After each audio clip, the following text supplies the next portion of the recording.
رب المشرقين ورب المغرب نحمده ونصلي على رسوله الكريم اما بعد فاعوذ بالله من الشيطان الرجيم بسم الله الرحمن الرحيم رب اشرح لي صدري ويسر لي امري واحلل عقدة من لساني يفقهوا قولي۔ قرآن مجید پڑھنے والوں کی مثال۔ ابو موسیٰ اشعری رضی اللہ عنہ سے روایت ہے کہ نبی صلی اللہ علیہ وسلم نے فرمایا، اس شخص کی مثال جو قرآن پڑھتا ہے سنترے جیسی ہے، ٹینجرین کی طرح ہے، جس کا مزہ بھی لذیذ اور اس کی خوشبو بھی بہترین ہوتی ہے، اور جو قرآن نہیں پڑھتا اس کی مثال کھجور کی طرح ہے، جس کا مزہ تو اچھا ہے لیکن اس میں خوشبو نہیں، یعنی اور کاموں کی وجہ سے۔ اور اس فاجر کی مثال جو قرآن نہیں پڑھتا اندرائن جیسی ہے، جس کا مزہ کڑوا اور اس میں خوشبو بھی نہیں ہوتی۔ تو یاد رکھیے، بہترین انسان وہ ہے جو قرآن پڑھے اور پڑھائے اور قرآن کے ساتھ اپنی زندگی گزارے، کیونکہ جو قرآن پڑھتا ہے اس کے اخلاق کی بھی خوشبو ہوتی ہے اور اس کے اپنے عمل بھی اچھے ہوتے ہیں، وہ اپنے اندر بھی ایک اچھا انسان ہوتا ہے اور دوسروں کے ساتھ بھی اس کا معاملہ اچھا ہوتا ہے۔ لیکن جو قرآن نہیں پڑھتا تو وہ نیک اعمال کرنے کی وجہ سے میٹھا تو ہوتا ہے لیکن یہ ہے کہ اس کی خوشبو نہیں ہوتی، یعنی بعض اوقات اس کے جو دوسروں کے ساتھ ریلیشن شپس ہیں یا اس کی خیر جو دوسروں تک جانے والی ہوتی ہے یا زیادہ خیر پھیلنے والی ہوتی ہے تو وہ نہیں پھیلتی، اس کے اندر ہی اندر رہتی ہے۔ کیونکہ جب انسان قرآن پڑھتا ہے اور پھر اس کے بعد اس کو دوسروں کے ساتھ شیئر کرتا ہے تو وہ خوشبو پھیلتی چلی جاتی ہے۔ اور وہ فاجر یعنی گناہگار انسان یا منافق انسان جو قرآن نہیں پڑھتا، اس کی مثال اندرائن ایک پودا ہے، اس جیسی ہے جس کا مزہ کڑوا اور اس میں خوشبو بھی نہیں، یعنی اپنے اندر بھی اس کے جلن کوڑن ہے اور دوسروں کو بھی اس سے کوئی فائدہ نہیں پہنچتا، کیونکہ نہ اس کو کسی خیر کی سمجھ ہے نہ وہ خیر بانٹتا۔ یعنی آپ دوسروں کو خیر اسی وقت بانٹ سکتے ہیں جب آپ خیر سمیٹنے والے ہوں۔ جو خیر سمیٹتا نہیں وہ خیر بانٹ نہیں سکتا۔ آپ کی جیب میں کچھ نہ ہو تو آپ صدقہ کہاں سے کر سکتے ہیں؟ تو وہ آپ کو پہلے حاصل کرنا پڑتا ہے پھر آپ کو دینا پڑتا ہے۔ تو اللہ تعالیٰ سے دعا ہے کہ اللہ تعالیٰ ہمیں بہترین عمل کرنے والا بنائے۔ 14واں پارہ۔ شروع کرتی ہوں اللہ کے نام سے جو بے انتہا مہربان نہایت رحم فرمانے والا ہے۔ ربما یود الذین کفروا لو کانوا مسلمین۔ ایک وقت آئے گا جب یہ کافر آرزو کریں گے کہ کاش وہ مسلمان ہوتے۔ ذرہم یأکلوا ویتمتعوا ویلہہم الامل فسوف یعلمون۔ آپ انہیں ان کے حال پہ چھوڑ دیجئے کہ کچھ کھا لیں، مزے اڑا لیں اور لمبی چوڑی امیدیں انہیں غافل کیے رکھیں، پھر جلد ہی انہیں سب کچھ معلوم ہو جائے گا۔ وہ کون سا وقت ہوگا جب یہ آرزو کریں گے؟ وہ موت کا وقت ہوگا جب انہیں حقیقت نظر آئے گی اور موت کے بعد ہر مرحلے پر انہیں اپنی دنیا میں اپنے کیے ہوئے کفر پر پچھتاوا ہوگا کہ کاش ہم کفر کی روش اختیار نہ کرتے، کاش ہم اللہ پر ایمان لے آتے، کاش ہم اللہ تعالیٰ کی اطاعت کرتے تو آج یہ سزا نہ پاتے۔ اس وقت جب خاص طور پر وہ مسلمانوں کو اچھے انجام تک پہنچتے دیکھیں گے تو ان کا پچھتاوا اور بڑھ جائے گا۔ جیسا کہ آپ جانتے ہیں کہ مسلمانوں میں سے بھی کچھ لوگ اپنے برے اعمال کی سزا بھگتنے کے لیے جنہوں نے توبہ نہیں کی اور ایسے ہی مر گئے، یا یہ کہ اتنے بڑے بڑے گناہ تھے کہ اس کے لیے انہوں نے وہ کفارہ ہی ادا نہیں کیا، تو وہ جہنم میں پہنچے۔ تو جب وہ اپنی سزا پوری کر چکیں گے اور نبی صلی اللہ علیہ وسلم کی شفاعت کے ساتھ وہاں سے نکالے جائیں گے تو اس وقت یہ دیکھ کر تڑپیں گے اور تمنا کریں گے کہ کاش ہم بھی مسلمان ہوتے تو کم از کم آج ہی ہم یہاں سے نکال لیے جاتے، یعنی آج ہم بھی یہاں سے نکال لیے جاتے۔ لیکن دنیا میں جب انسان غفلت میں پڑا ہوا ہوتا ہے تو اس وقت اس کو آخرت بھولی ہوئی ہوتی ہے اور وہ وہاں کی تیاری نہیں کرتا۔ تو یہاں اسی لیے کہا گیا کہ آپ انہیں ان کے حال پہ چھوڑ دیجیے، یعنی پہلی آیت میں ایک طرح سے ان کو وارن کیا گیا کہ ایک وقت آئے گا کہ تم ایسا کرو گے تو ابھی سے تم سنبھل جاؤ، اور اس کے لیے یہ بھی وارننگ کا یہ ایک طریقہ ہے، ڈانٹ کا ایک طریقہ ہے، ایک تنبیہ ہے، ایک دھمکی ہے۔ اور یہاں ابتدا میں بھی ذرہم یأکلوا ویتمتعوا اور آخر میں بھی فسوف یعلمون، انہیں جلدی پتہ چل جائے گا، یہ پچھتائیں گے. تو بعض علماء کہتے ہیں کہ ذرہم ایک دھمکی ہے اور فسوف یعلمون دوسری دھمکی ہے. تو دو دھمکیوں میں انسان کیسے خوشگوار زندگی بسر کر سکتا ہے. اور پھر یہاں پر زندگی کا مقصد اگر صرف کھانا پینا مزے اڑانا ہی رہ جائے اور لمبی لمبی امیدیں باندھ کر صرف دنیا ہی کے لیے انسان گول سیٹنگ کرتا رہے اور اسی کو ایک کے بعد ایک حاصل کرتا رہے، تو یہ چیز انسان کی آخرت کے لیے بڑی نقصان دہ ہوتی ہے. مومن اپنی آخرت کو بھلا کر اپنی دنیا کو حاصل نہیں کرتا، بلکہ ان دونوں چیزوں کو ساتھ لے کے چلتا ہے. اور یہ بھی یاد رکھیے کہ اس آیت میں اس بات کی طرف بھی اشارہ ہے کہ لذتیں حاصل کرنا، نعمتوں میں زندگی گزارنا، آخرت کی تیاری نہ کرنا، یہ نجات طلب کرنے والوں کے اخلاق میں سے نہیں. اور پھر لمبی آرزوئیں کیا ہوتی ہیں کہ جس میں انسان بہت دیر پا لانگ ٹرم پلاننگ کر رہا ہوتا ہے دنیا حاصل کرنے کی اور دنیا کی مرغوب چیزوں کو پانے کی. تو دنیا کی ہرس اور دنیا کی طرف انسان کا جھکاؤ جو ہے وہ اس کی آخرت کو نقصان دے دیتا ہے. رسول اللہ صلی اللہ علیہ وسلم نے فرمایا بوڑھے انسان کا دل دو چیزوں کے بارے میں ہمیشہ جوان رہتا ہے، دنیا کی محبت اور لمبی امیدیں. اور جب حسن بصری کہتے ہیں کہ جب بندہ اپنی آرزوؤں کو لمبا کر لیتا ہے تو اس کے عمل خراب ہو جاتے ہیں اور انسان یہ سوچتا ہے اچھا ابھی میں اچھا بن جاؤں گا، ابھی یہ کام ہو جائے، یہ یہاں تک پہنچ جاؤں، اتنا ٹارگٹ اچیو کر لوں. تو یاد رکھیے کہ ہمیں اپنے آج سے ہی فائدہ اٹھانا ہے. ماضی تو ہمارے ہاتھ سے نکل چکا، گزر چکا، مستقبل جو ہے اس کا ہمیں پتہ نہیں. تو ہمارے پاس جو آج ہے، ناؤ دس ٹائم، اس میں ہمیں اپنے اس ٹائم کی فکر کرنی چاہیے اور اس کے لیے کچھ یعنی اپنی آخرت کے لیے تیار کر لینا چاہیے. اب مثلاً اگر کسی کے اوپر رمضان آیا تو وہ کہے میں اگلے رمضان میں اچھا بن جاؤں گا، جب میں بوڑھا ہوں گا تو پھر میں رمضان ریٹائر ہونے کے بعد میں روزے بھی رکھوں گا اور تراویح پڑھوں گا. تو کس کو معلوم کہ آپ اس عمر کو پہنچتے بھی ہیں یا نہیں، اور اگر پہنچتے بھی ہیں تو آپ کی صحت کتنی رہتی ہے اور آپ کی ہمت کتنی رہتی ہے نیکی کے کام کرنے کی. اس لیے جو وقت آج ملا ہے، جو ہمت صحت طاقت آج ہے، اس سے بھرپور فائدہ اٹھا لینا چاہیے. ہم نے جس بستی کو بھی ہلاک کیا تو اس کے لیے ایک مقررہ مدت لکھی ہوئی تھی. کوئی قوم اس مقررہ مدت سے پہلے ہلاک نہیں ہو سکتی اور نہ ہی اس مدت کے بعد بچی رہ سکتی ہے. کافر یہ کہتے ہیں کہ اے وہ شخص جس پر یہ قرآن نازل ہوا ہے تو دیوانہ ہے، اگر تو سچا ہے تو پھر ہمارے پاس فرشتے کیوں نہیں لے آتا. حالانکہ ہم فرشتے صرف حق کے وقت ہی اتارتے ہیں، یعنی فیصلہ کرتے وقت ہی اتارتے ہیں، پھر اس وقت انہیں مہلت نہیں دی جاتی، یعنی جب عذاب آتا ہے تو فرشتے اترتے ہیں. یقیناً ہم نے ہی الذکر اتارا ہے اور یقیناً ہم ہی اس کی حفاظت کرنے والے ہیں. اور الذکر سے مراد یہاں قرآن مجید ہے. تو قرآن کا محافظ اللہ ہے، یعنی ہر طرح کی تبدیلی اور تغیر سے اس کی حفاظت کرتا ہے. جیسے ہم جانتے ہیں کہ قرآن مجید سے پہلے جو کتابیں نازل ہوئی تو ان کی حفاظت کی ذمہ داری ان کی قوموں کو دی گئی، ان کے لوگوں کو دی گئی، لیکن انہوں نے اس میں منمانی تبدیلی کر لی. لیکن اس کتاب کی ذمہ داری اللہ سبحانہ تعالیٰ نے لی، اور یہی وجہ ہے کہ ہم دیکھتے ہیں کہ آج اتنے 100 سال گزرنے کے بعد بھی قرآن مجید میں کوئی تبدیلی نہیں آئی. ایک واقعہ بیان کیا جاتا ہے کہ ایک یہودی جو تھا وہ مسلمان ہونے کے لیے آیا تو اس سے پوچھا گیا کہ وہ ایک کاتب تھا، بہت اچھا رائٹر تھا، کتابیں لکھا کرتا تھا. تو اس سے پوچھا کہ کس چیز نے تمہیں اسلام پر یعنی اسلام قبول کرنے پر ابھارا ہے. اس نے کہا کہ میں نے اپنے ہاتھ سے تورات لکھی اور اس میں کچھ تبدیلی کی اور میں ربیوں کے پاس لے گیا، انہوں نے خوشی خوشی اسے لے لیا. اس کے بعد انجیل لکھی اور اس کو بھی اسی طرح اس میں کچھ رد و بدل کیا اور میں یعنی کہ پریسٹ کے پاس لے گیا، انہوں نے اس کو بھی قبول کر لیا.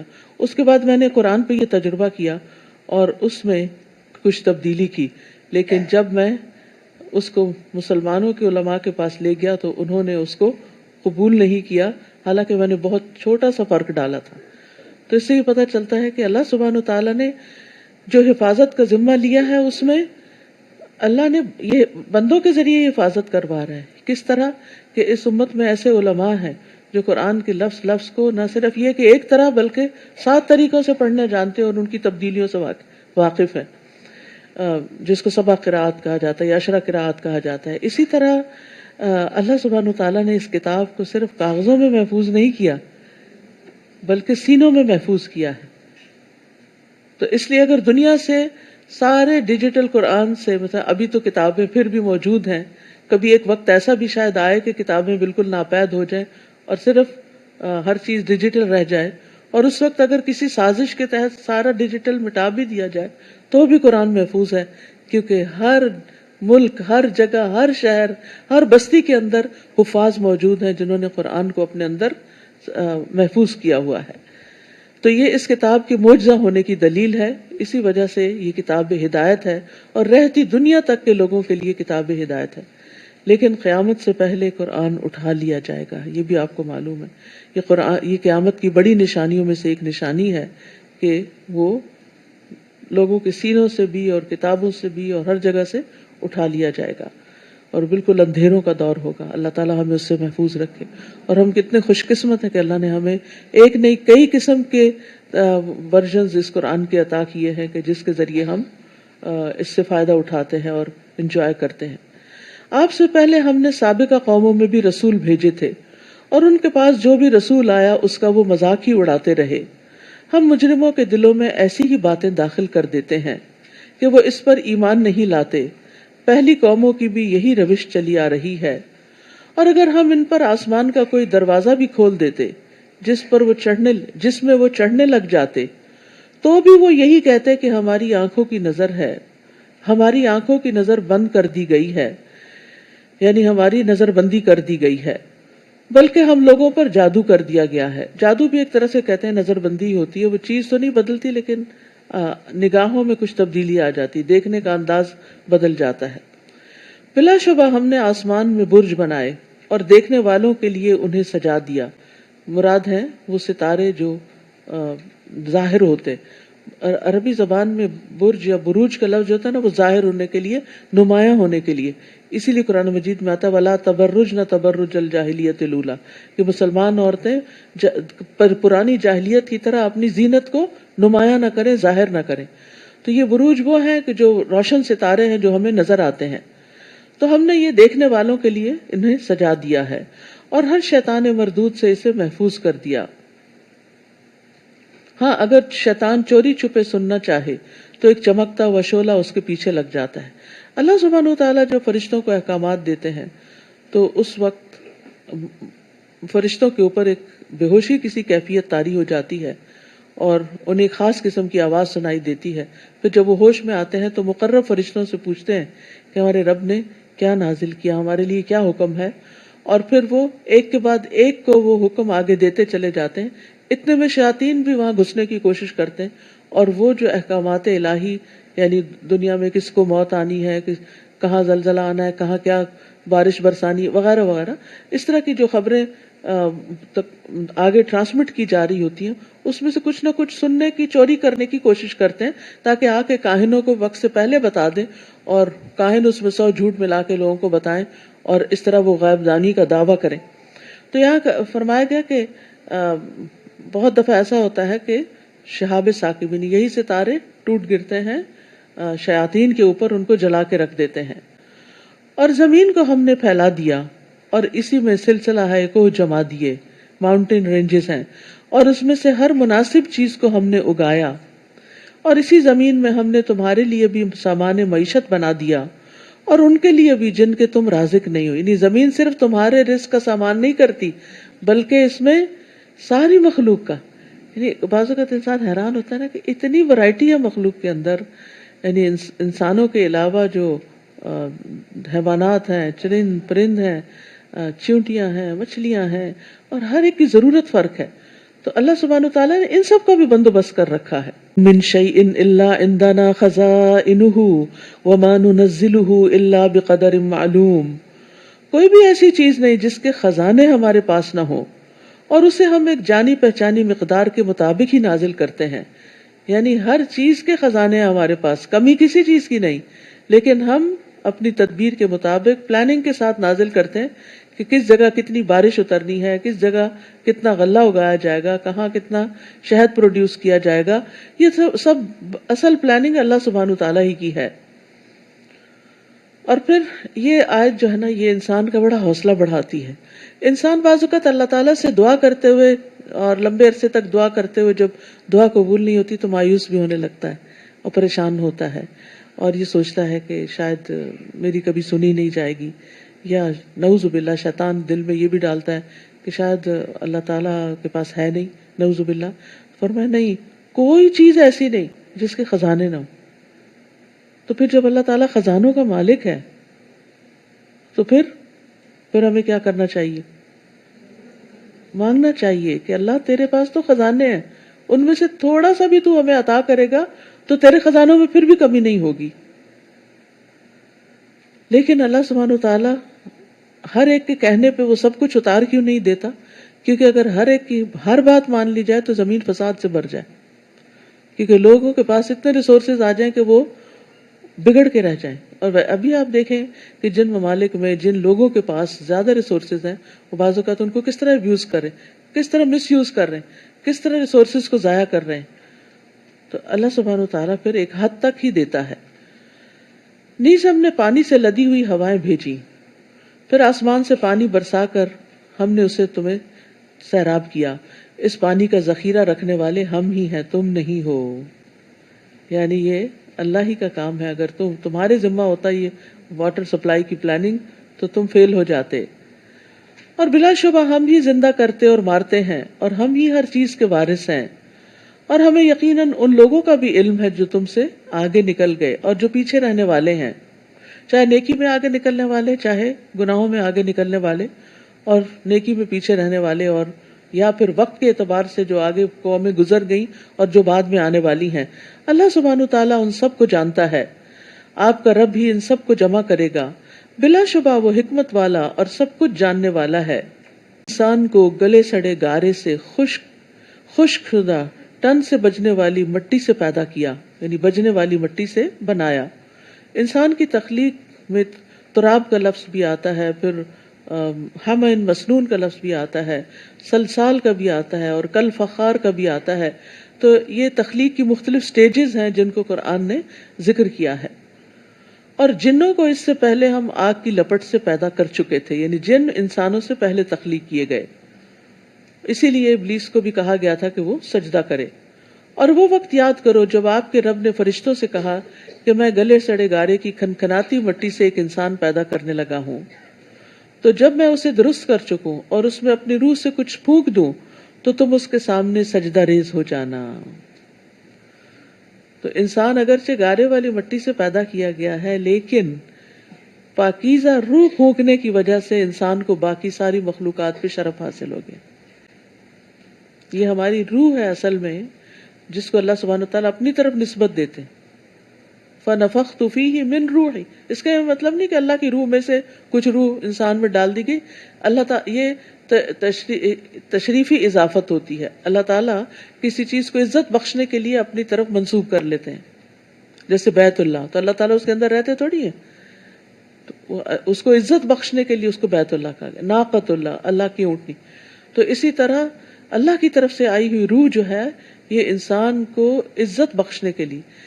اس لیے بہت ضروری ہے کہ جہاں ہم اپنے جسم کی ضروریات کا خیال رکھتے ہیں، کھانے پینے کا، دیگر اس کو آرام پہنچانے کا، وہاں یہ بھی ضروری ہے کہ ہم اپنی روح کی غذا کا بھی بندوبست کریں.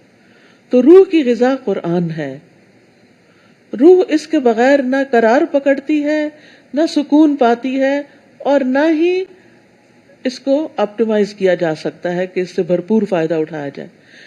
کیونکہ جب روح سٹارو کرتی ہے، یعنی اس کو بھرپور غذا نہیں ملتی قرآن کی، دین کی، اللہ کے ذکر کی، تو پھر وہ فاقوں میں مبتلا ہو جاتی ہے، سٹارو کرنے لگتی ہے. اور پھر اس کا ہمارے دل پر بھی اثر ہوتا ہے. سب سے پہلے کہ دل میں وحشت آ جاتی ہے. اسی روح کی وجہ سے اللہ سبحانہ و تعالیٰ نے یعنی کہ اب ملائکہ کو حکم دیا، ملائکہ اور باقی مخلوق کو، کہ وہ انسان کے آگے مسخر ہو جائے، سجدہ کرے، آگے جھک جائے. فسجد الملائکۃ کلہم اجمعون، چنانچہ سب کے سب فرشتوں نے آدم کو سجدہ کیا سوائے ابلیس کے جس نے سجدہ کرنے والوں کا ساتھ دینے سے انکار کر دیا. اللہ تعالیٰ نے فرمایا ابلیس تجھے کیا ہو گیا کہ تو نے سجدہ کرنے والوں کا ساتھ نہ دیا؟ وہ بولا مجھے یہ گوارا نہ ہوا کہ میں ایسے انسان کو سجدہ کروں جسے تو نے گلے سڑے گارے کی کھنکھناتی مٹی سے پیدا کیا۔ روایات میں آتا ہے کہ ابلیس بہت عبادت گزار تھا اور جنات کا سردار تھا اور اس کی بڑی سنی جاتی تھی اور بہت لیڈرشپ کوالٹیز تھیں اس میں اور بہت کچھ یعنی اس کے ٹریٹس بتائے جاتے ہیں۔ لیکن جب اللہ تعالیٰ نے یہ حکم دیا، یعنی باقی چیزوں میں اللہ تعالیٰ کی بات ماننے والا، لیکن جب یہ حکم دیا کہ انسان کے آگے جھکو، آدم کے آگے سجدہ کرو، تو بگڑ بیٹھا۔ اصل میں یہ اس کا بھی ایک امتحان تھا، اور یاد رکھیے کہ یہ صرف ابلیس کا ہی امتحان نہیں ہوتا، ہم سب بھی بہت اچھے ہوتے ہیں، بڑے نیکی کے کام، نمازیں پڑھ رہے ہیں، تراویح پڑھ رہے ہیں، روزے رکھ رہے ہیں، صدقہ خیرات کر رہے ہیں، اچھے اچھے کام کر رہے ہیں، لیکن بعض اوقات کوئی ایک چیز ہماری مرضی کے خلاف ہو جاتی ہے، اس وقت ہمارا رویہ کیا ہوتا ہے، اس وقت ہم کتنا بگڑتے ہیں، اس وقت ہم کھل کے سامنے آ جاتے ہیں کہ ہم کون ہیں۔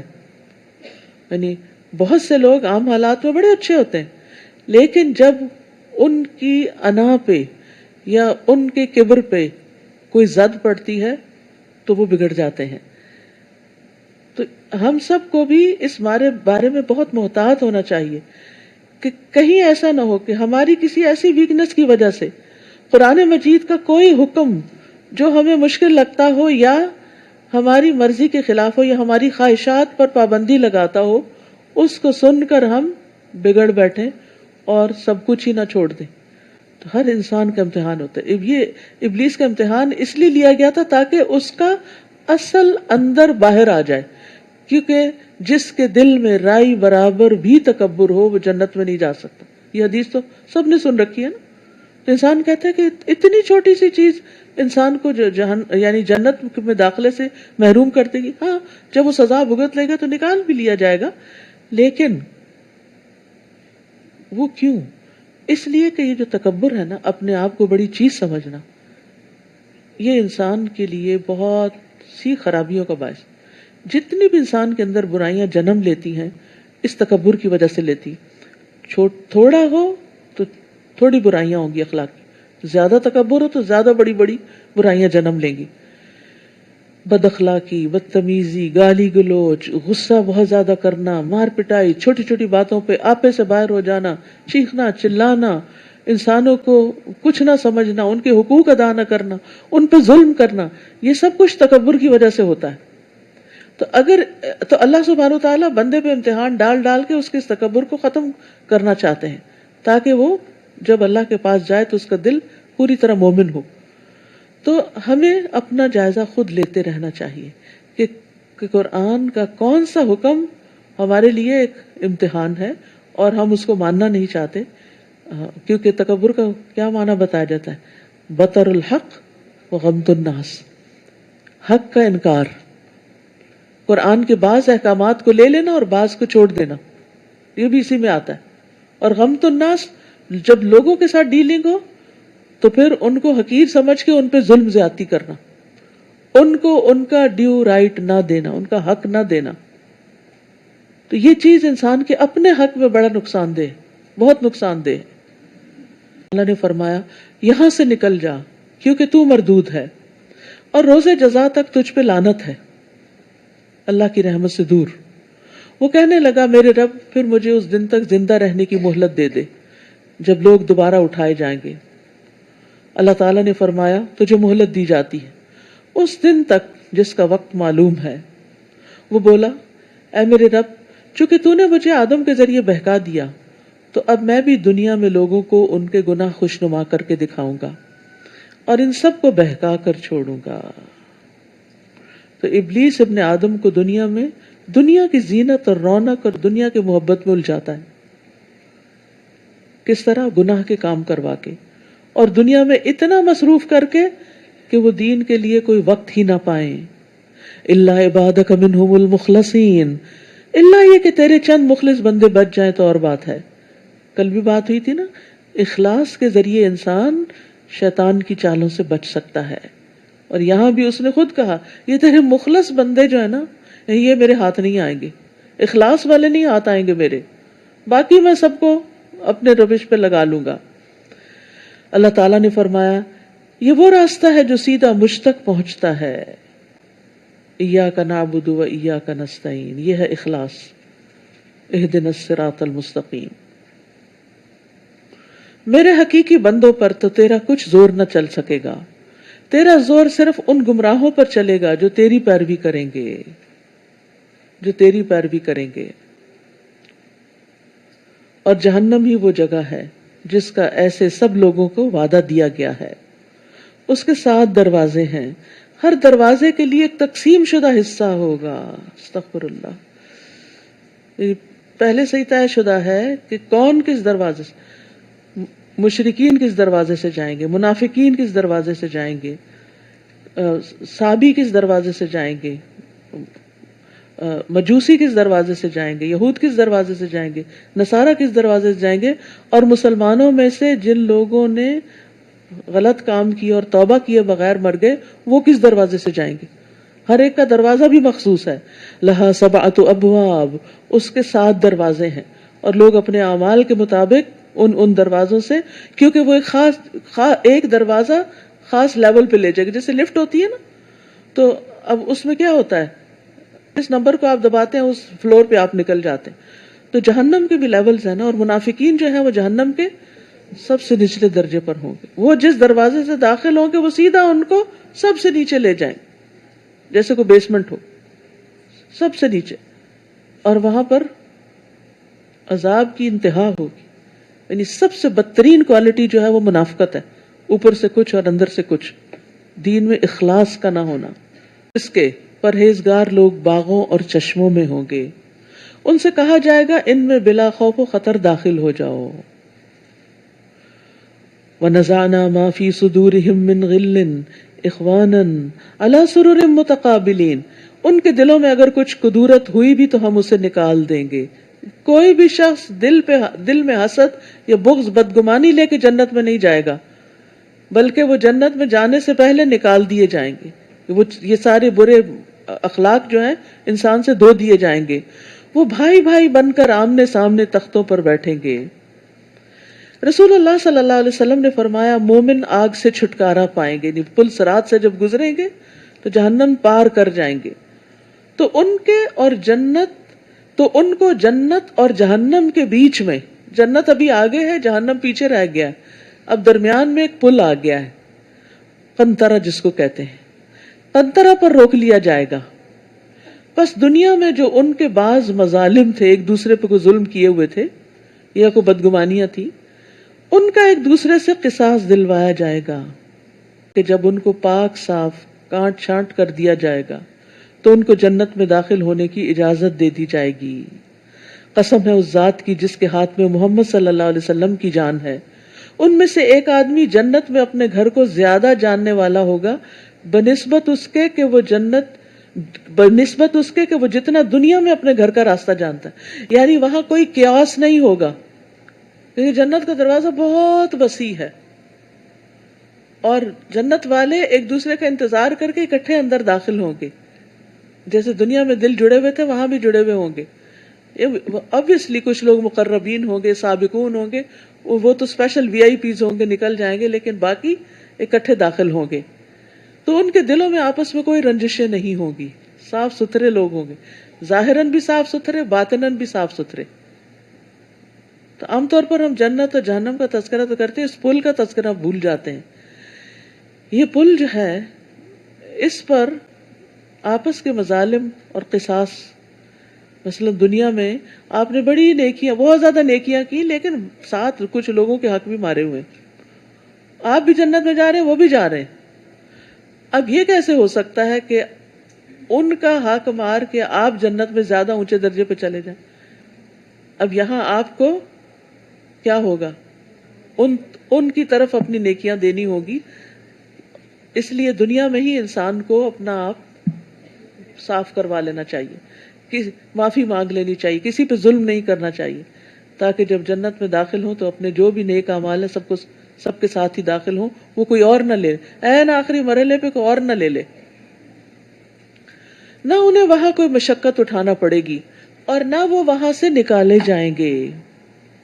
بس اب ہمیشہ کے لیے خوشی کا دور شروع ہو گیا. نبئ عبادی انی انا الغفور الرحیم، اے نبی میرے بندوں کو خبر دے دیجئے کہ میں معاف کر دینے والا اور رحم کرنے والا ہوں. یعنی اللہ تعالیٰ اپنے بندوں کو مایوسی سے بچاتا ہے. ابو ہریرہ کہتے ہیں کہ نبی صلی اللہ علیہ وسلم اپنے صحابہ کے گروہ کی طرف نکلے جو ہنس رہے تھے اور باتیں کر رہے تھے. آپ نے فرمایا اس ذات کی قسم جس کے قبضے میں میری جان ہے، اگر تم وہ جان لو،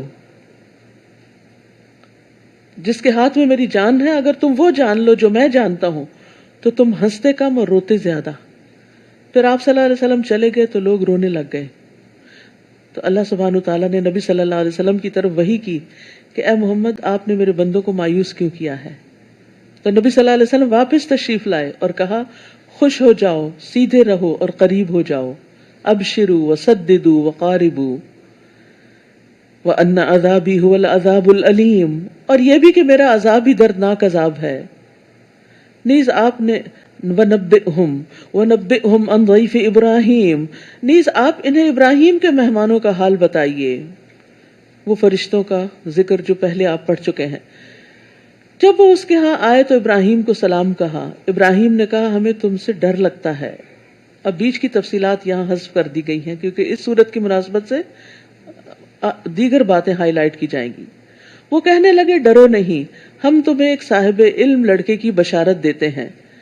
ابراہیم نے کہا کیا مجھے اس حال میں اولاد کی خوشخبری دیتے ہو جبکہ میں بوڑھا ہو چکا ہوں؟ پھر یہ کیسی بشارت دے رہے ہو؟ وہ کہنے لگے ہم تجھے سچی بشارت دے رہے ہیں، لہذا مایوس نہ ہو. قال ومن يقنط من رحمت ربه الا الضالون، ابراہیم علیہ السلام نے کہا میں مایوس نہیں، کیونکہ اپنے رب کی رحمت سے مایوس تو صرف گمراہ لوگ ہی ہوتے ہیں. کبھی بھی رب کی رحمت سے مایوس نہ ہو، ہمیشہ اچھے دنوں کا انتظار کریں، اللہ تعالیٰ کی رحمت کی امید رکھیں. یعنی اللہ کی رحمت سے مایوس ہونا ایک کبیرہ گناہ ہے، اور اسی طرح اللہ کی چال یا تدبیر سے بے خوف ہو جانا بھی کبیرہ گناہ ہے. تو ایمان ان دونوں کے بیچ میں ہے. قال فما خطبكم ایھا المرسلون، پھر ان سے پوچھا اے اللہ کے بھیجے ہوئے فرشتوں تمہارا کیا معاملہ ہے. یعنی ان کو پہچان گئے کہ یہ فرشتے ہیں. وہ کہنے لگے ہم ایک مجرم قوم کی طرف بھیجے گئے ہیں، یعنی قوم لوط کی طرف. سوائے لوط کے خاندان کے ان سب کو ہم بچا لیں گے، البتہ لوط کی بیوی کے لیے بحکم الہی ہم نے یہ مقدر کیا ہے کہ وہ پیچھے رہنے والوں میں شامل ہوگی. پھر جب یہ فرشتے لوط کے گھر آئے تو لوط نے انہیں کہا تم تو کچھ اجنبی لوگ معلوم ہوتے ہو. وہ کہنے لگے بلکہ ہم تو تمہارے پاس وہ عذاب لائے ہیں جس کے بارے میں یہ لوگ شک کر رہے تھے. ہم آپ کے پاس یقینی بات لائے ہیں اور ہم خود بھی سچے ہیں. لہٰذا تم کچھ رات رہے اپنے گھر والوں کو لے کر نکل جاؤ، اور تم ان سب کے پیچھے رہو، اور تم میں سے کوئی مڑ کر نہ دیکھے، اور وہاں جاؤ جہاں تمہیں حکم دیا گیا ہے. تو یاد رکھیے کہ یہاں ایک خاص انسٹرکشن دی گئی تھی کہ پیچھے مڑ کے نہیں دیکھنا، ادھر ادھر نہیں دیکھنا، کیونکہ ادھر ادھر دیکھنے والا ثابت قدم نہیں رہ سکتا. ادھر ادھر دیکھنے والا رب کے وعدے پر پورا یقین نہیں رکھتا، ریلکٹنٹ ہوتا ہے. اور پھر اگر جس قوم پہ عذاب آ رہا ہو، انسان مڑ کے جب عذاب آئے کوئی شور سنائی دے ادھر دیکھے تو ہو سکتا ہے کہ اس کے دل میں ان ظالموں کے لیے رحم آ جائے. اور پھر یہ بھی ہے کہ انسان جب ہجرت کرتا ہے، کیونکہ یہ ہجرت بھی ہوتی، تو اپنے پیچھے اپنا بہت کچھ مال و متاع چھوڑ کے آتا ہے. تو جب انسان نئی منزل کی طرف روانہ ہوتا ہے تو اسے اسی کی طرف فوکس کرنا چاہیے، بار بار ماضی کو نہیں دہرانا چاہیے. جو پیچھے رہ گیا اس کے بارے میں نہیں سوچنا چاہیے، کیونکہ جو چیز اللہ کے لیے چھوڑی اس پر غم کیسا. اللہ کا وعدہ ہے جو اللہ سبحانہ تعالیٰ کے لیے کچھ چھوڑے گا وہ زمین میں بہت وسعت پائے گا، بہت فراخی پائے گا. اللہ تعالیٰ اس کو پہلے سے بہتر نعمتیں عطا کر دیتا ہے. اور ویسے بھی آپ دیکھیے کہ راہ چلتے ہوئے بھی انسان کو آگے دیکھنا چاہیے، پیچھے نہیں دیکھنا چاہیے. تو یہاں خاص طور پر اس بات کی طرف توجہ دلائی گئی کہ لوگ جب عذاب سے بچ کے نکلے تو پھر آگے ہی چلتے چلے جائیں، اپنی منزل پہ پہنچے. اور اس سے عام زندگی میں بھی ایک اصول ہمیں ملتا ہے، عام زندگی کا ایک اصول بھی ہمیں ملتا ہے کہ جب ہم کوئی کام کرنے لگیں تو اس پہ پوری طرح فوکس کریں.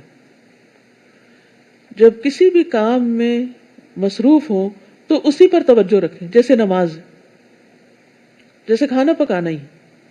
یعنی جو کام بھی آپ ہاف ہارٹیڈلی کرتے ہیں، یا بعض اوقات آپ بڑے خوش ہوتے ہیں کہ میں ملٹی ٹاسکنگ کرتی ہوں. کچھ چھوٹے موٹے چورز میں تو ملٹی ٹاسکنگ ہو سکتی ہے، لیکن جو اہم کام ہوتے ہیں ان میں ملٹی ٹاسکنگ نہیں ہو سکتی، ان کی پھر کوالٹی ختم ہو جاتی. ان میں آپ کو اپنا پورا جی جان لگانا چاہیے. نبی صلی اللہ علیہ وسلم جب معراج پر تشریف لے گئے تھے، اللہ سبحانہ وتعالیٰ کے حضور حاضر ہوئے تو آپ کی تعریف کن الفاظ میں کی گئی؟ اذ یغشی السدرۃ ما یغشی ما زاغ البصر وما طغی لقد رأى من آیات ربہ الکبریٰ. جب اس بیری کو ڈھانپ رہا تھا جو ڈھانپ رہا تھا، نہ نگاہ ادھر ادھر ہوئی اور نہ حد سے بڑھی. آپ نے اپنے مقصد سے اپنی نگاہ کو ہٹایا ہی نہیں.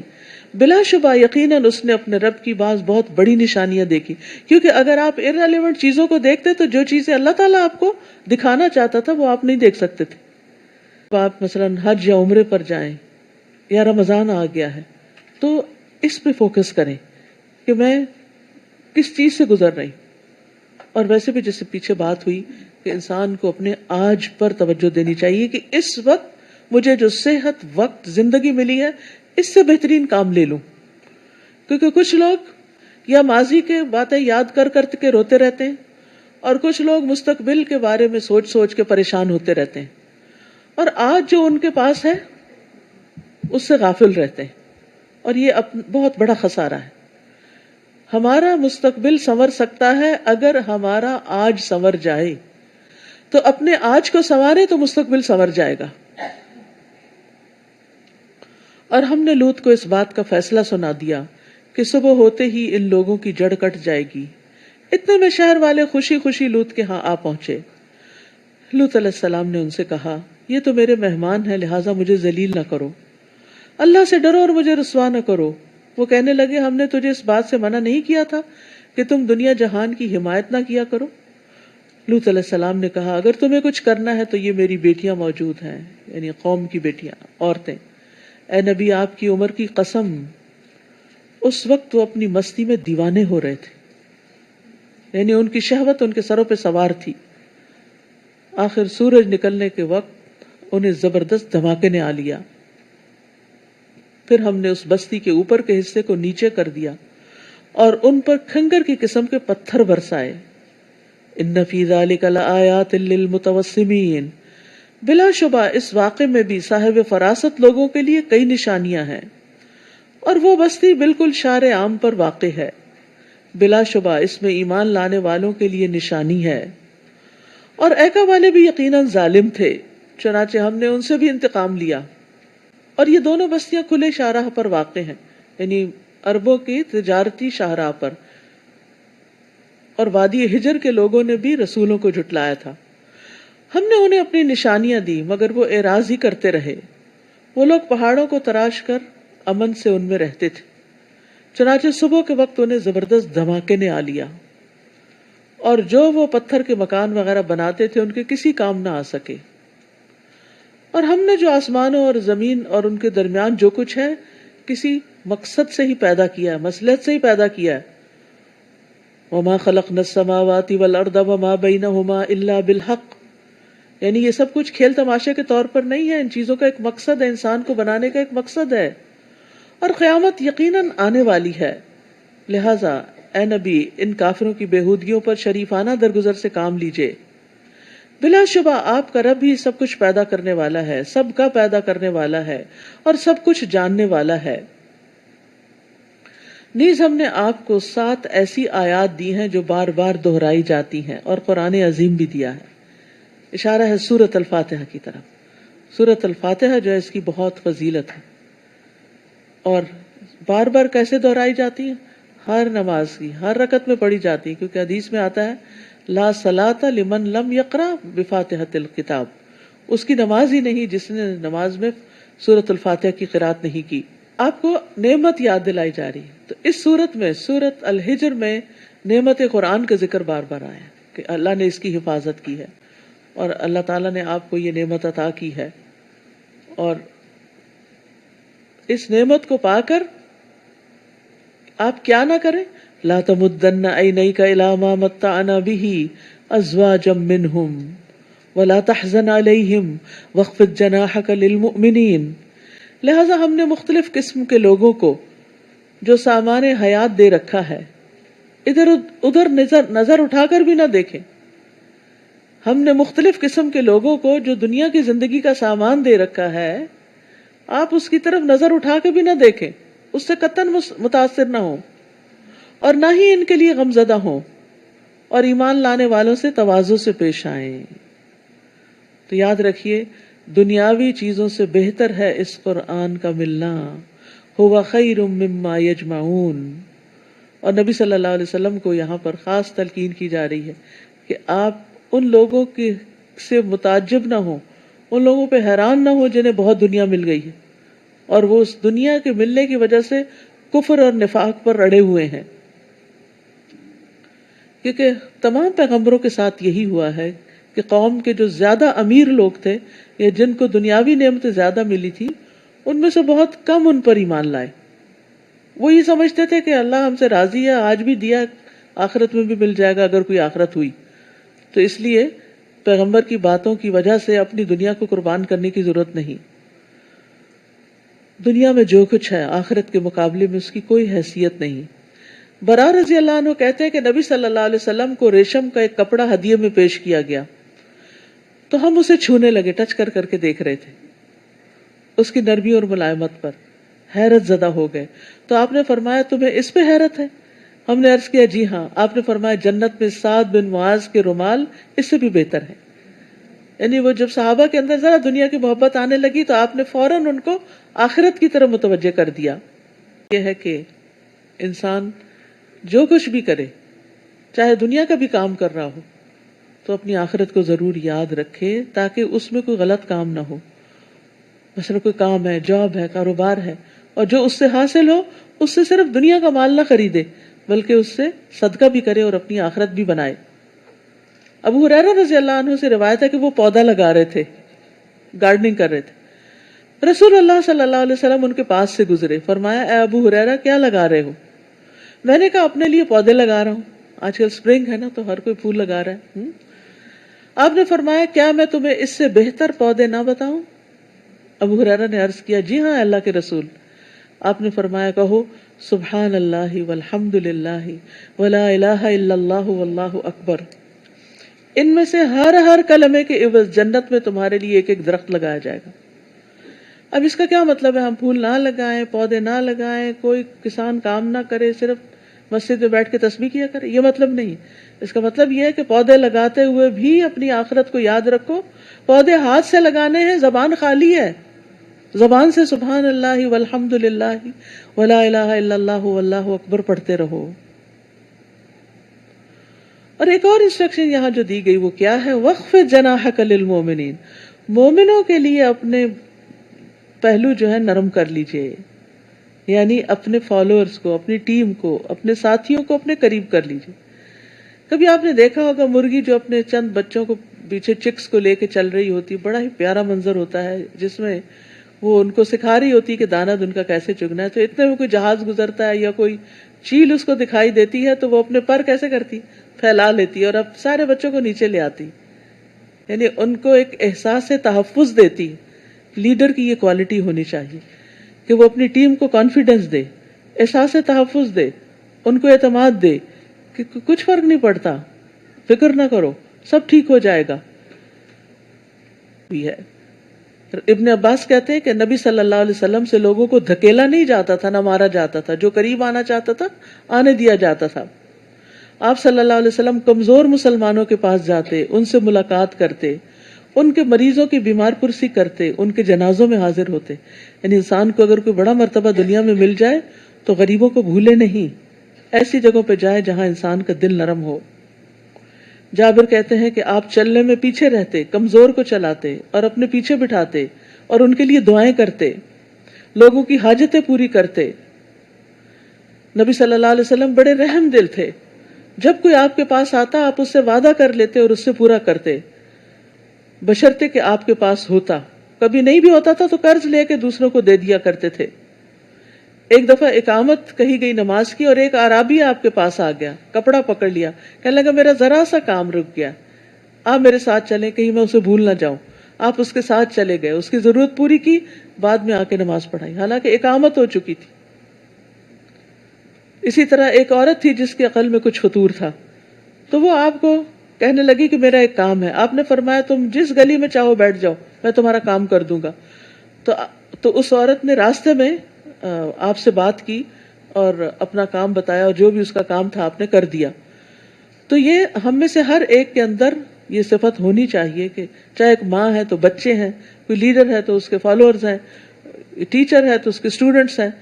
تو اس میں اسلام میں ایسا بڑا چھوٹا نہیں ہے کہ کچھ لوگ وی آئی پیز ہیں اور وہ اپروچیبل ہی نہ ہو، یہ نہیں ہونا چاہیے۔ اور کہہ دیجئے کہ میں تو صاف صاف عذاب سے ڈرانے والا ہوں، جیسا کہ ہم نے عذاب ان تقسیم کرنے والوں پر نازل کیا جنہوں نے قرآن کو ٹکڑے ٹکڑے کر دیا۔ ٹکڑے ٹکڑے کرنے کا مطلب کیا ہے؟ بعض حصے پہ ایمان لائے اور بعض کا انکار کر دیا۔ سو آپ کے رب کی قسم، ہم ان سے ضرور ان اعمال کی باز پرس کریں گے جو وہ کرتے رہے، لہٰذا جو آپ کو حکم دیا جاتا ہے وہ کھل کے سنا دیجئے اور شرک کرنے والوں کی پرواہ نہ کیجئے۔ ان ٹھٹھا کرنے والوں کو ہم کافی ہیں جو اللہ کے ساتھ دوسرے الہ بھی قرار دیتے ہیں، ان قریب انہیں سب کچھ معلوم ہو جائے گا۔ ہم جانتے ہیں جو کچھ یہ لوگ کہتے ہیں، اس سے آپ کا دل گھٹتا ہے، یعنی لوگوں کی باتوں پر آپ کا دل تنگ ہوتا ہے، لہٰذا آپ اپنے رب کی حمد کے ساتھ تسبیح کیجیے اور سجدہ کیجیے۔ تو یہاں دل کی گھٹن کا ایک اور علاج بتایا گیا، وہ ہے نماز اور تسبیح۔ کوئی بھی ہو، چاہے لوگوں کی باتیں ہوں یا مستقبل کا کوئی خوف ہو یا ماضی کا کوئی غم ہو، جب غم شدت پکڑے تو قرآن مجید کی تلاوت کے علاوہ تسبیح کی کثرت اور نماز کی کثرت فائدہ دیتی ہے۔ رسول اللہ صلی اللہ علیہ وسلم نے فرمایا، جو رات سے خوف کھائے کہ وہ اسے پریشان کرے گی، یا مال خرچ کرنے سے بخل کرے، یا دشمن سے مقابلے سے ڈرے، تو چاہیے کہ وہ اس قول کی کثرت کر دے، سبحان اللہ و بحمدہ، کثرت سے پڑھے، کیونکہ یہ اللہ کے نزدیک سونے کا پہاڑ اللہ کے راستے میں خرچ کرنے سے زیادہ محبوب ہے۔ یعنی آپ سونے کا پہاڑ صدقہ کریں تو اتنا اجر نہیں ملے گا جتنا تسبیح کی کثرت سے ملے گا۔ وَاعْبُدْ رَبَّكَ حَتَّى يَأْتِيَكَ الْيَقِينُ، اور اپنے رب کی عبادت کیجئے حتیٰ کہ آپ کے پاس یقینی بات یعنی موت آ جائے۔ حقیقت یہ ہے کہ موت سب سے بڑا یقین ہے۔ عمر بن عبدالعزیز کہتے ہیں، میں نے موت کے یقین سے بڑھ کر کوئی ایسا یقین نہیں دیکھا جو شک کے زیادہ مشابہ ہو، کیونکہ لوگ موت کا یقین رکھتے ہیں پھر بھی اس کی تیاری نہیں کرتے، گویا وہ موت کے بارے میں شک کرتے ہیں۔ سورۃ النعم بھی کہا جاتا ہے، نعمتوں کا ذکر ہے۔ سورۃ الحجر میں نعمت قرآن کا ذکر ہے جو سب سے بڑی نعمت ہے نعمتوں میں، اور سورۃ النحل میں کونی نعمتوں کا ذکر ہے جو کائنات میں بکھری ہوئی ہیں، انسان کے فائدے کے لیے اللہ نے پیدا کی ہیں۔ اور اس سورت میں اللہ تعالیٰ نعمتوں کے اصول اور قواعد بھی بیان کرتے ہیں۔ اتی امر اللہ فلا تستعجلوہ سبحانہ وتعالی عما یشرکون، اللہ کا حکم آ پہنچا لہٰذا اس کے لیے جلدی نہ مچاؤ، وہ پاک ہے اور اس سے بلند تر ہے جو یہ لوگ شرک کرتے ہیں۔ وہ اپنے بندوں میں سے جس پر چاہتا ہے اپنے حکم سے وحی دے کر فرشتے نازل کرتا ہے، بالروح، روح کے ساتھ۔ قرآن مجید کو بھی روح کہا گیا ہے کیونکہ روح کے لیے روح ہی غذا ہے، اور ان بندوں کو حکم دیتا ہے کہ متنبہ کر دو کہ میرے سوا کوئی الہ نہیں، لہٰذا مجھی سے ڈرو۔ اس نے آسمانوں اور زمین کو حق کے ساتھ پیدا کیا ہے، اور جو کچھ یہ لوگ شرک کر رہے ہیں اللہ اس سے بلند و برتر ہے۔ اس نے انسان کو نطفے سے پیدا کیا، مگر دیکھتے ہی دیکھتے اسی کے بارے میں کلم کھلا جھگڑالو بن گیا۔ یعنی ابن آدم جو ہے وہ ہر چیز کے بارے میں بحث کرتا ہے، حتیٰ کہ اللہ کے وجود کے بارے میں، آخرت کے بارے میں، دین کے احکامات کے بارے میں۔ پیدا اللہ نے کیا، چاہیے تھا کہ اللہ کے آگے سر جھکا دے، ہر چیز کو مان جائے بغیر کسی بحث مباحثے کے، لیکن اللہ نے عقل کیا دی یا کچھ سوچنے سمجھنے کی صلاحیت کیا دی کہ خود اللہ کے وجود کو ہی چیلنج کرنے لگتا ہے. وَخَلَقَهَا لَكُمْ فِيهَا دِفْءٌ وَمَنَافِعُ وَمِنْهَا تَأْكُلُونَ. نیز چوپایوں کو بھی اس نے پیدا کیا جن میں سے بعض کی اون سے گرم کپڑے بنا کر تم سردی سے بچتے ہو. لَكُمْ فِيهَا دِفْءٌ وَمَنَافِعُ وَمِنْهَا تَأْكُلُونَ. اور نیز اس اور بھی کئی فائدے اٹھاتے ہو اور بعض کو تم کھاتے بھی ہو. یعنی جانوروں کے حقوق کا یہاں پر ذکر کیا گیا ہے. یہ اللہ نے تمہارے لیے پیدا کیے اور تم ان سے فائدے اٹھاتے ہو تو پھر ان کا خیال بھی رکھو. نیز جب تم انہیں شام کو چرا کر لاتے ہو اور جب صبح چرانے لے جاتے ہو تو اس میں تمہارے لیے ٹھاٹھ بھی ہے، خوبصورتی ہے. نیز وہ جانور تمہارے بوجھ ایسے شہر تک اٹھا کر لے جاتے ہیں جہاں تم سخت جانفشانی کے بغیر نہیں پہنچ سکتے. بلا شبہ تمہارا رب بڑا شفیق اور رحم کرنے والا ہے. اس نے گھوڑے، خچر اور گدھے بھی پیدا کیے تاکہ تم ان پر سواری کرو اور وہ تمہارے لیے باعث زینت بھی ہیں. یعنی گھوڑا جو ہے بہت ایک خوبصورت جانور بھی ہے اور وہ اور بھی کئی چیزیں پیدا کرے گا جنہیں تم نہیں جانتے. یعنی آج سواری کے لیے نبی صلی اللہ علیہ وسلم کے زمانے میں سواری کے لیے یہ گھوڑے خچر وغیرہ ہی تھے، اور یہاں اشارہ کر دیا گیا کہ ابھی اور ایسی چیزیں پیدا ہونے والی ہیں جن پہ تم سواری کرو گے لیکن تم ان کو نہیں جانتے. وَيَخْلُقُ مَا لَا تَعْلَمُونَ. اور ایک اور معنی اس کا یہ ہے کہ اللہ نے جو چیزیں تخلیق کی ہیں وہ تم دیکھتے ہو، کچھ تو ان میں سے تم دیکھتے ہو اور کچھ ایسے بھی ہیں جن کو تم جانتے ہی نہیں. مثلا براق، تو براق کے بارے میں ہمیں نبی صلی اللہ علیہ وسلم نے خبر دی، ورنہ ہمیں کیا پتا براق کیا ہوتا ہے. اسی طرح اور بھی سواریاں، اور ہو سکتا ہے کہ آئندہ دنوں میں اور بھی چیزیں ایسی آئیں جن کو ہم نہ جانتے ہوں. اور سیدھی راہ بتانا اللہ کے ذمہ ہے، جبکہ ٹیڑھے راستے بھی موجود ہیں. اور اگر اللہ چاہتا تو تم سب کو ہدایت دے دیتا. وہی تو ہے جس نے تمہارے لیے آسمان سے پانی برسایا، اس پانی کو تم پیتے بھی ہو اور اس سے نباتات اگتی ہیں اور تم مویشیوں کو چراتے ہو. وہ اس پانی سے تمہارے لیے کھیتی، زیتون، کھجور، انگور اور ہر طرح کے پھل پیدا کرتا ہے. غور و فکر کرنے والوں کے لیے اس میں ایک بڑی نشانی ہے. اس نے تمہارے لیے رات اور دن کو، نیز سورج اور چاند کو مسخر کر رکھا ہے اور تمام ستارے اسی کے حکم کے پابند ہیں. بلا شبہ اس میں سوچنے والوں کے لیے کئی نشانیاں ہیں. تو اس میں آپ دیکھیے کہ زمین کے ستاروں کا ذکر، طرح طرح کے پھلوں کا جنہوں نے زمین کو سجایا ہوا ہے اور فائدے کے بھی ہیں، اور پھر آسمان کی سجاوٹ اور زینت اور ستاروں کا ذکر ہے. کے لیے ہے، راہ دکھانے کے لیے ہے، پوجے جانے کے لیے نہیں جیسے قوم ابراہیم پوجتی تھی علیہ السلام. اور اسی طرح یہ ہے کہ ستاروں سے اپنی قسمت وابستہ نہیں کرنی چاہیے، فائدہ اور نقصان نہیں دے سکتے. اسی طرح ستاروں کی کوئی تاثیر بھی تسلیم نہیں کرنی چاہیے. یاد رکھیے علم نجوم جادو کی ایک قسم ہے. نبی صلی اللہ علیہ وسلم نے فرمایا جس نے علم نجوم حاصل کیا، یعنی قسمتوں کا حال معلوم کرنے کے لیے ستاروں کو جانا پرکھا، اس نے جادو کا ایک حصہ سیکھ لیا. جتنا زیادہ سیکھے گا اتنا ہی زیادہ جادو میں مبتلا ہوگا. تو اس لیے نجومی کا پیشہ اختیار کرنا بھی درست نہیں کہ جو جگہ جگہ بیٹھ جاتے ہیں اور لوگوں کو ان کی قسمت کا حال بتاتے ہیں اور پھر کہتے ہیں کہ تمہارا ستارہ گردش میں ہے. نعوذ باللہ. وہ تو ہر وقت ہی گردش میں ہو، کہیں رکے ہوئے تھوڑی ہیں. تو پھر انسان کو تو کبھی چین ہی نہ آئے. نیز اس نے تمہارے لیے زمین میں رنگ برنگ کی کئی چیزیں پیدا کی. کلرز کا ہونا بھی قابل توجہ ہے. اس میں بھی ان لوگوں کے لیے نشانی ہے جو سبق حاصل کرتے ہیں. وہی تو ہے جس نے سمندر کو تمہارے اختیار میں کر دیا.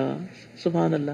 اتنا ہیوج، اتنا بڑا کہ زمین کے 3 حصوں کو ڈھانپے ہوئے، تو وہ اگر بفر جائے تو ایک جو باقی بچا ہوا اس پہ بھی چھا جائے، لیکن اللہ نے اس کو کنٹرول میں رکھا.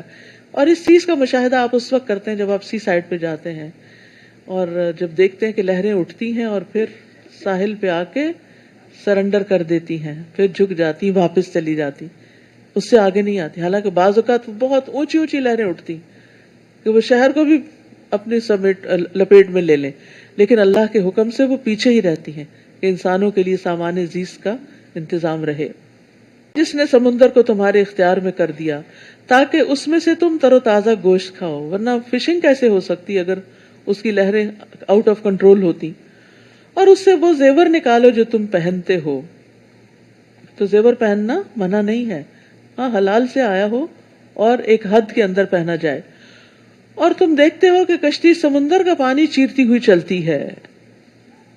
کبھی آپ کسی لانچ پہ بیٹھے ہیں جب وہ سمندر کے بیچ میں جاتے ہیں تو کس طرح پیچھے باقاعدہ پانی دو حصوں میں سپلٹ ہوتا ہوا نظر آتا ہے۔ اللہ کا فضل تلاش کرو اور اس کا شکر ادا کرو، یعنی سمندر تمہارے لیے بنایا، مچھلیاں تمہارے لیے پیدا کی، زیورات کے سامان تمہارے لیے پیدا کی، سب نکالو، محنت کرو، کماؤ، حاصل کرو، لیکن جائز طریقے سے، اور پھر خرچ بھی جائز طریقے سے کرو، اور ان میں کھو کے نہ رہ جاؤ۔ یہ ہے اصل مسئلہ۔ یہ کہ کشتیوں کے چلنا بھی اللہ کی قدرت کی ایک علامت ہے کہ کس طرح ایک سوئی سمندر میں ڈوب جاتی ہے، اور بڑے بڑے پہاڑ جو ہیں، اب بڑے بڑے پہاڑ جتنے جو شپس ہوتے ہیں وہ پانی کی سطح پر آرام سے چلتے چلے جاتے ہیں، تیرتے ہوئے چلے جا رہے ہوتے ہیں۔ نیز اس نے زمین کو ہچکولوں سے بچانے کے لیے اس میں مضبوط پہاڑ رکھ دیے تاکہ تمہیں لے کر ہچکولے نہ کھائے، ورنہ تو ہر وقت ہی زلزلہ آیا ہوا ہوتا، کچھ کام نہ کر پاتے۔ اور نہریں بھی بنائی اور راستے بھی تاکہ تم آتے جاتے وقت راہ پا سکو، یعنی کچھ تو انسان نے روڈز بنائی ہیں، لیکن کچھ جو ہیں وہ بالکل قدرتی راستے ہیں۔ پہلے زمانے میں روڈز بنائی نہیں جاتی تھی، لوگ انہی قدرتی راستوں پر چل کر ایک جگہ سے دوسری جگہ جاتے تھے۔ اب ذرا سوچو، کیا وہ اللہ جو یہ سب چیزیں پیدا کرتا ہے اس جیسا ہو سکتا ہے جو کچھ بھی پیدا نہیں کر سکتا؟ خالق اور غیر خالق برابر نہیں۔